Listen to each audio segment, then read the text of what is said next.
3 quarter में already कर भी लिया है, तो स्टॉक में बिल्कुल मोमेंटम आगे भी मेंटेन रहेगा। स्टॉक को बाय करने की भी सलाह रहेगी ₹700 के आसपास। कल 10 साल पहले ये 12 रुपए का स्टॉक हुआ करता था आज तक। मुझे याद है एक्चुअली अनुज, कुछ ऐसे स्टॉक्स थे जिन पर हम हमारी नजर ही नहीं जाती थी। 10 साल तक 12 रुपए पे ही था, चला ही नहीं था। मतलब 12 से 22, मतलब मुझे याद है 2002 या 3 में 12 रुपए था और 2012 और 13 में भी 12 रुपए था। ये मतलब 12 रुपए पर एक जैसे वो अंगद का पाँव आप रख दो वो अड़ा रहता है ना, बिल्कुल वैसे एकदम अड़ा हुआ था 12 रुपए पे। और वहां से उसने मूव किया और उसके बाद पीछे मुड़ के नहीं देखा। 12 रुपए से सीधा 720 रुपए, मतलब 60 बैगर। खैर ये होता है कई बार स्टॉक मार्केट में, कई स्टॉक 10 साल तक बिल्कुल नहीं चलते, लेकिन जब चलते हैं तो पिछले 10, 20, 30 साल का हिसाब पूरा कर लेते हैं।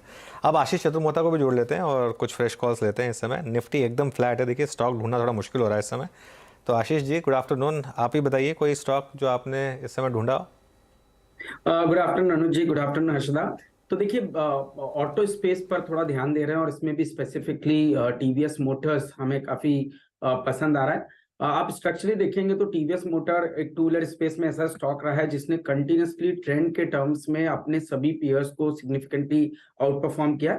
और इस आउट परफॉर्मेंस का एक बहुत बड़ा कारण था जो इनकी आई क्यूब जो इलेक्ट्रिक की गाड़ियां थी उसमें बहुत ही बढ़िया सक्सेस मिली। इनफैक्ट अगर से वॉल्यूम टर्म्स पे आप देखें तो ओला के बाद जो सबसे ज्यादा बिकने वाली इलेक्ट्रिक व्हीकल टू व्हीलर है वो टीवीएस की है। और रिसेंटली कुछ एक डिस्कशन चल रहे हैं बाहर के फर्म्स के साथ जहां पर एक बड़ा इन्वेस्टमेंट इनकी एक सब्सिडरी में किया जा सकता है ईवी सेगमेंट में। तो मुझे लगता है कि इस स्टॉक में एक री रेटिंग बनी रहेगी और ये हमें काफी पसंद है। टेक्निकली भी आप देखेंगे तो वीकली चार्ट पर ये तीसरा वीक है जब स्टॉक एक कंटिन्यूस स्ट्रेंथ मेंटेन रख रहा है एक साइडवेज मार्केट में। तो मुझे लगता है कि 1070 1080 पे एक अच्छा बेस है। 1080 के सपोर्ट को स्टॉप लॉस लगाकर एक लॉन्ग पोजीशन बनानी चाहिए। स्टॉक जल्दी अपने पुराने ऑल टाइम हाई को क्रॉस करेगा 1170 शॉर्ट टर्म में और 1220 तक के पोजिशनल लक्ष्य मैं समझता हूँ टीवीएस मोटर्स में देखने को नजर आ सकते हैं। एक स्टैंडर्ड डिस्क्लेमर, इसको हम हमारे पोर्टफोलियो जो कि हम एपेक्स पीएमएस स्ट्रेटेजी चलाते हैं उसके अंदर ओन करते हैं। टीवीएस मोटर्स आपकी स्क्रीन पर आप देखें लगभग 1170 के लक्ष्य के लिए वीकली क्लोज जो है वो बेहद शानदार है। याद रखिएगा अगर ये क्लोज आता है तो लगभग आप समझ लीजिएगा कि नवंबर मिड के बाद ये अब तक का हाईएस्ट क्लोज होगा। और मेरे ख्याल से अगर हाँ, और ये जो इसका 21 अक्टूबर थर्ड वीक का जो क्लोजिंग हाई था उसको ऑलमोस्ट अगर आप देखिए रिविजिट कर रहा है ये स्टॉक का। मीनवाइल सुबह आज जब हम पहला सौदा में थे अनुजर में, उस वक्त हमने एक शॉर्ट ट्रेड लिया था। That was an Asian paints 2783 पे एक शॉर्ट ट्रेड था। ये राजेश सतपुते जी ने पोस्ट ओपनिंग जो पहला कॉल होता है उसमें लिया था और ये ट्रेड अच्छा रहा 2783 और डे लो पर आके ट्रेड करता हुआ। आशीष आपसे एक व्यू चाहूँगा, एक तो ये शॉर्ट ट्रेड ग्रिप में है, इस पर क्या करें, एक सेकंड ओपिनियन आपसे ले रहा हूँ। दूसरी बात ये है कि आज क्रूड एट 81 बट स्टिल बाजार कोई एडवांटेज एशियन पेंट्स को नहीं दे रहा है। ये स्ट्रक्चर क्या रहा है और किस तरफ जा रहा है? नहीं तो एक बहुत ही स्ट्रॉन्ग डिस्ट्रीब्यूशन पैटर्न इसके अंदर बन रहा है। और आप तो वीरेंद्र चार्ट देख रहे हैं कि किस तरह से स्टॉक ने सितंबर 2021 में ऑल टाइम हाई बनाया और उसके बाद ऑलमोस्ट अब ये 1.5 साल यानी करीब करीब 17-18 महीने हो गए जब स्टॉक ने ब्रॉड रेंज मेंटेन रखी पर अपने उस पुराने ऑल टाइम हाई को कभी भी क्रॉस नहीं किया। और अब हम देख रहे हैं कंसिस्टेंटली एक लोअर टॉप लोअर बॉटम का फॉर्मेशन, ये 5वां महीना है जब ये स्टॉक क्रिएट कर रहा है। तो मुझे लगता है स्ट्रक्चर काफी वीक है और मैं समझता हूँ जिस तरह की वीकनेस बन रही है उसमें स्टॉक 2600 और उसके नीचे के स्तर जल्दी दिखा सकता है।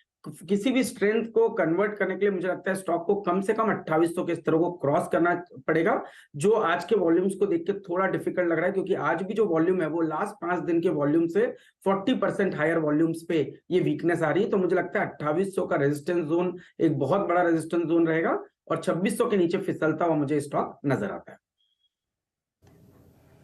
जी हाँ, 2600 के नीचे। और आप जरा एक बार आपकी स्क्रीन पे एशियन पेंट्स को देख रहे हैं, एक टिपिकल आप देखें फ्लैग बहुत ही रिस्की है और इससे भी ज़्यादा रिस्की अगर आप चार्ट पैटर्न देखें तो वो है पिडिलाइट का 2284।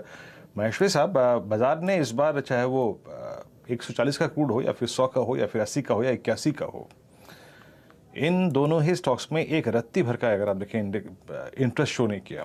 और इस बार का फॉल आई थिंक अगर मैं देखूँ तो मई 2022 के यानी लास्ट ईयर के ड्यूरिंग द वॉर जो लो था एग्जैक्टली अगर मैं एवरेजेस की प्लेसमेंट के अनुसार देखूं तो वही फॉल है ये। पिछली बार बाजार ने इंटरेस्ट दिखाया, पर इस बार क्यों नहीं? आपका व्यू क्या है इस पे? जी, बिल्कुल वीरेंद्र, कई सारी जो समस्याएं हैं इन कंपनीज के को फेस करनी पड़ रही हैं, पिडिलाइट हो या एशियन पेंट हो।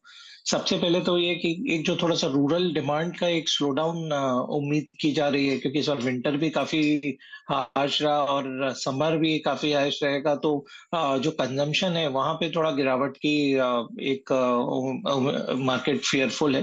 दूसरा, जो मार्जिन्स में एक गिरावट देखने को मिल रहा है, दोनों कंपनियों में ही हमने देखा कि जो एबिटा मार्जिन्स हैं वहां पे एक गिरावट आया, तो प्रॉफिटेबिलिटी का जो मोमेंटम बना हुआ था जिसके कारण से हम इन्हें 40 से 60 का प्राइस अर्निंग मल्टीपल देते थे, वो ग्रोथ अब देखने को नहीं मिल रहा है। एक और इम्पोर्टेंट बात हो रही है कि इनके बिजनेसेस ऐसे थे जो मोनोपोली काइंड ऑफ बिजनेसेस थे, या उनका जो मार्केट लीडरशिप था, अब उस बिजनेस में हर कोई एंटर हो रहा है। आप पिडिलाइट के जो बिजनेस है तो आप देखिए उसमें एस्ट्रल भी एंटर हो रहा है या दूसरे लोग भी एंटर हो रहे हैं।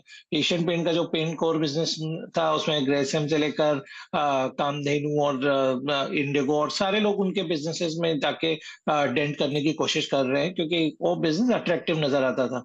तो मेरी सलाह रहेगी कि बिल्कुल अभी भी स्टॉक्स को देखने का समय नहीं आया है, ना पिडिलाइट ना एशियन पेंट, दोनों को ही अवॉइड